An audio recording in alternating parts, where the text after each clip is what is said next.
दोस्तों, इस सीज़न में नॉर्मली बच्चे हो, बड़े हों या बूढ़े हों, अधिकतर हर किसी को जुकाम खांसी की शिकायत होती है और उसको दूर करने के लिए नॉर्मली लोग दवाइयाँ खाते हैं। अगर आप चाहते हैं कि आप दवाई ना खाएं, बिना दवाई के ही ठीक हो जाएं, तो उसके लिए आज मैं आपको काढ़ा बनाना बताऊंगी। इस काढ़े को आप नियमित रोज लेंगे तो आपकी सर्दी जुकाम खांसी छू हो जाएगी। तो चलिए आज हम देखते हैं कि शरीर के लिए बहुत ही लाभदायक काढ़ा हम कैसे तैयार करेंगे। अगर आपको ये काढ़ा बनाने की रेसिपी अच्छी लगे तो वीडियो को लाइक जरूर कीजिएगा, चैनल को सब्सक्राइब कीजिएगा। तो चलिए इस काढ़े को बनाना हम शुरू करते हैं। काढ़ा बनाने के लिए एक पैन में डालेंगे हम 500 ml पानी, और अगर आप कप के हिसाब से देखेंगे तो 4 कप मैंने यहाँ पर पानी डाला है और पानी को हमें उबालना है। तो पानी में यहाँ पर उबाल आ गया है। अब हम इसमें डालेंगे 2 दालचीनी के टुकड़े, 6 से 7 लौंग, 5 इलायची,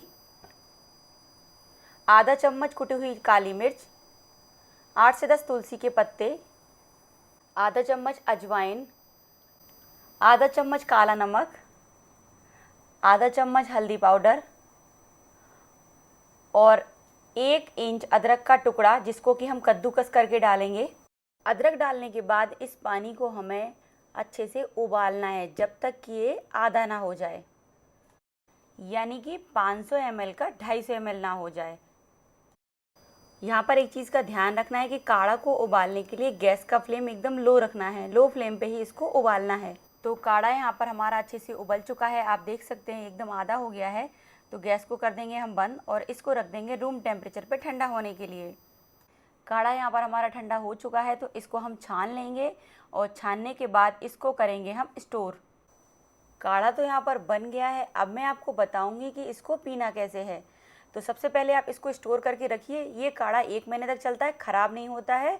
और पीने के लिए लीजिए आप एक गिलास और गिलास में डालिए 3 चम्मच तैयार किया हुआ काढ़ा और अब डालेंगे 1 चम्मच शहद। ये हो गया है काढ़ा हमारा पीने के लिए तैयार। दिन में 3 बार 2-2 चम्मच अगर आप काढ़ा पिएंगे और बच्चों को 1 चम्मच, तो आपकी खांसी जुकाम दूर हो जाएगी। दोस्तों, रेसिपी अच्छी लगे तो वीडियो को लाइक और चैनल को सब्सक्राइब करना बिल्कुल ना भूलिएगा।